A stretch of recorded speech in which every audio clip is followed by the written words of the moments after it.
beautiful start this morning here in Bakersfield. You can see the sun is now up and it's been a beautiful sunrise as well. And we're also looking within the 70s to start off our morning. 71 degrees right now. That is going to pick up to 98 degrees for today's high here in Bakersfield. Things are a lot cooler than they have been.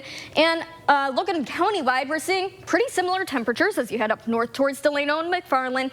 Down in the mountains, we're seeing as low as 79 degrees in Pine Mountain Club, but mostly within the 80s. However, in Eastern Kern, we're seeing more of those 90s, especially towards Lake Isabella.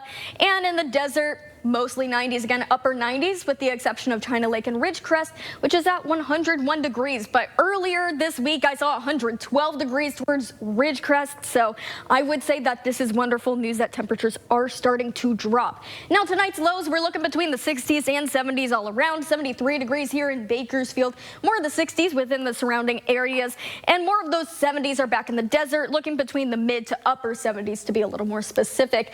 Now, as for winds, we do see some gusty conditions within some of the desert areas. As we head later into tonight, we do see that picking up, covering a lot more of Eastern Kern before kind of condensing towards especially the Mojave Desert area.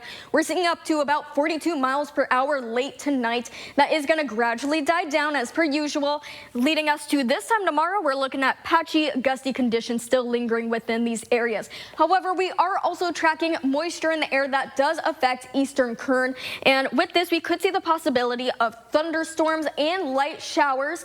Let's take a look at our futurecast. You do see this mostly passing towards the Ridgecrest area between now heading into Saturday. I would say there is a 10 to 30% chance of seeing thunderstorms and light showers up to about 1/10 of an inch within these areas. But now let's take a look at what we're expecting throughout the rest of this week. Starting off today, we have a high of 98 degrees here in the valley, a low of 73 degrees. Temperatures are going to pick up into the 80s and eventually the 90s by the afternoon. Staying within the 90s throughout the rest of this week. A slight bump in temperatures over the weekend. That's expected to drop off as we head into early next week. As for the mountains, Kern River Valley, we're expecting to stay within the 90s. The mountains staying within the 80s. The desert, we're seeing a mix. Those triple digits are really just over the weekend with that slight bump in temperatures, but is expected to drop back off as we head into early next week.